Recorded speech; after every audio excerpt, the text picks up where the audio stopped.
And now, it is my great pleasure to welcome to the stage our guest of honor, once again, the Prime Minister of Australia, the Honourable Julia Gillard.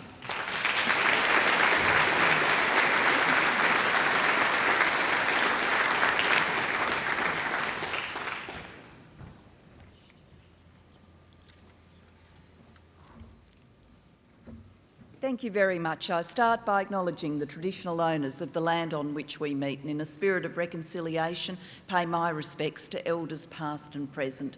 Can I acknowledge too the Leader of the Opposition who is here tonight, Mr Abbott. Can I acknowledge many ministerial and parliamentary colleagues? Certainly we have come mob-handed, and I want to specifically acknowledge Ministers Gray, Clare, Burke and Albanese, but particularly acknowledge Senator Kate Lundy, our Minister for Multiculturalism, who does a wonderful job, assisted by Senator Matt Thistlethwaite, who is here tonight. There are so many parliamentary colleagues around the room, it's not possible to name them all, but it's fantastic to see such a strong representation. Fellow Australians, one and all, I want to offer a special acknowledgement to the founder and chairman of these awards, the man you've just heard from, Mr Joseph Asaf. We met and talked last year and talked about bringing these awards to Canberra for their 25th year, and I'm so glad, Joseph, that it has happened. And I'm so glad too that our discussions about creating a book so that there is always something to record what has happened here through the Ethnic Business Awards for all time, that has happened. And I'm very much looking forward to seeing the full copy, but I know I can't look yet because that would give me a tip about the winners, so I can't do that. But Joseph has made a truly towering contribution to multiculturalism and to the business community. His deep commitment to the values of innovation, tolerance and social equity have become legendary. And I do want to confirm tonight that because of that, I have appointed Joseph to the Civil Society 20 group, the C20, which will be part of our wider engagement process for the G20 meeting in Australia next year. When the world comes to our doorstep, they will meet Joseph, and I'm very proud of that.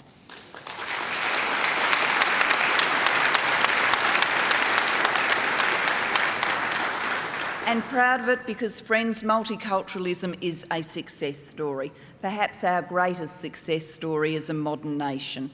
And 25 years of the Ethnic Business Awards show just what that achievement means.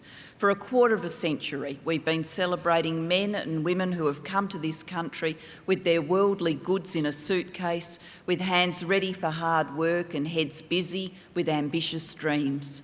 Migrants who have founded the businesses that have shaped this nation. The tradesmen and labourers who delivered nation-building infrastructure like the Snowy Hydro scheme.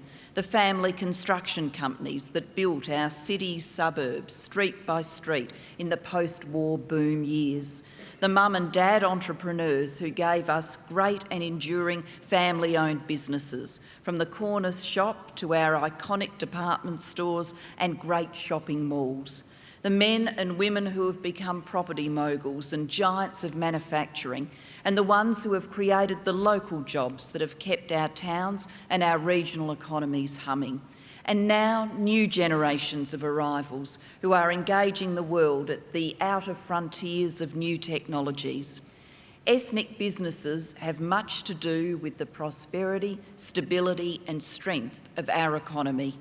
While there are some who leave the land of their birth in desperation, fleeing war or persecution, escaping the nightmare, many others, including my family, make the life-changing decision as a clear choice, as the fulfilment of a dream.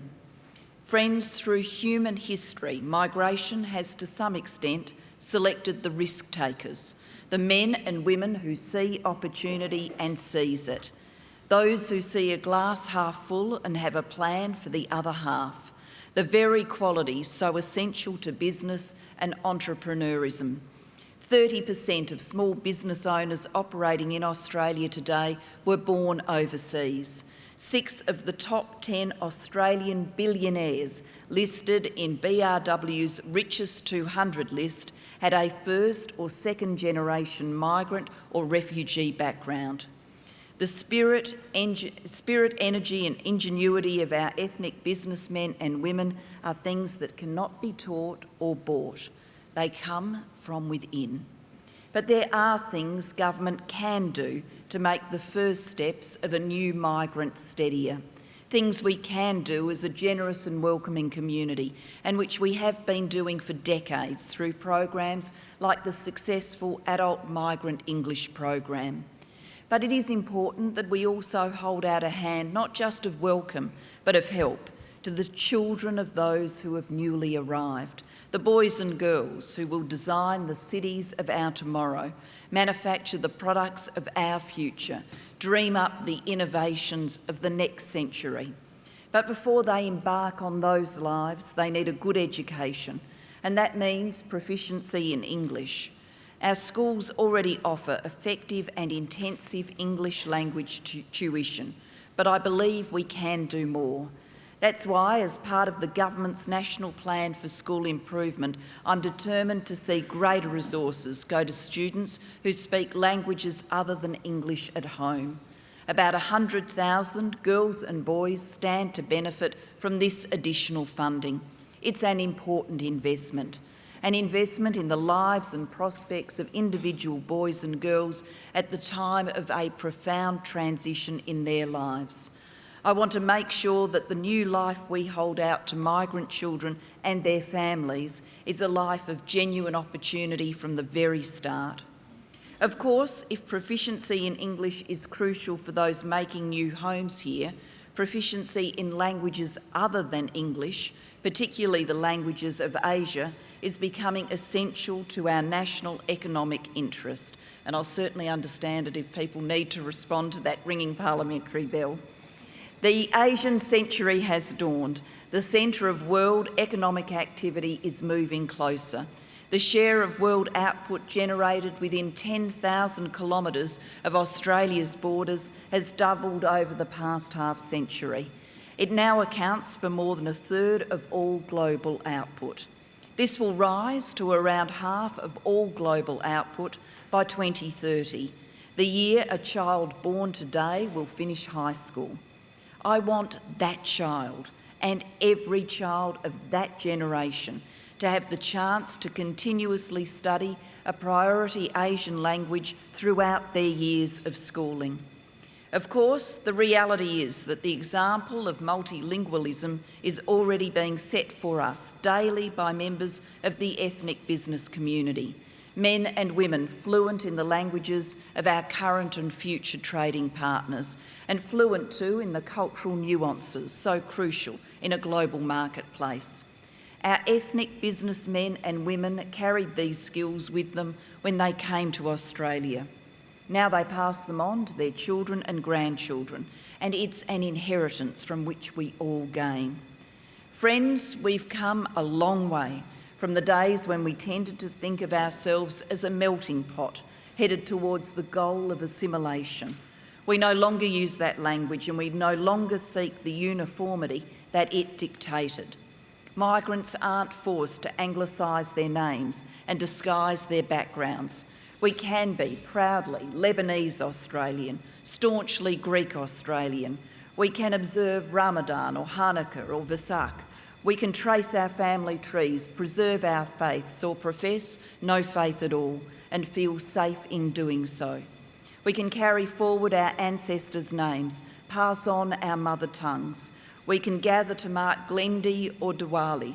As the founder of these awards, Joseph Asaf, has pointed out, we need look no further than the Chinese and Indian diasporas to know that a growing number of individuals see themselves and behave as transnationals, proud Australians, but fully engaged in a wider world of commerce, culture and intellectual inquiry.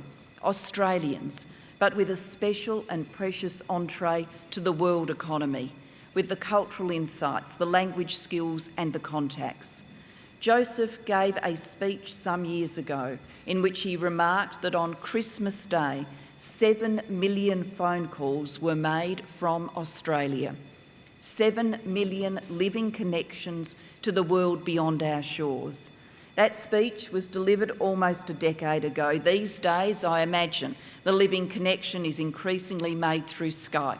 The Christmas card has become a text message. Indeed, the very first text message ever sent back in 1992 contained just 2 words, Merry Christmas.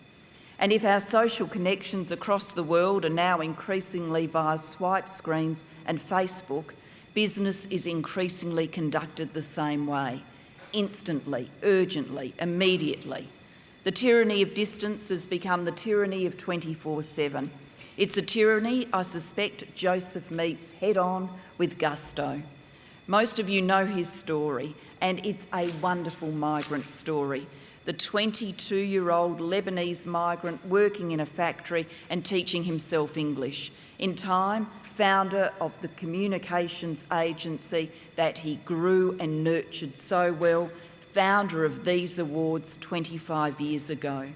A mover and shaker in ethnic radio, on countless boards and committees, a sought-after conference speaker, a passionate advocate for education, but passionate above all about the precious gift of multiculturalism that defines us as a people. Congratulations, Joseph, on 25 years of the Ethnic Business Awards, and congratulations to all those ethnic businessmen and women whose stories and successes are so central to Australia's national story, our unique contribution to the shape of the world, written in pride and unity and written together. Thank you very much.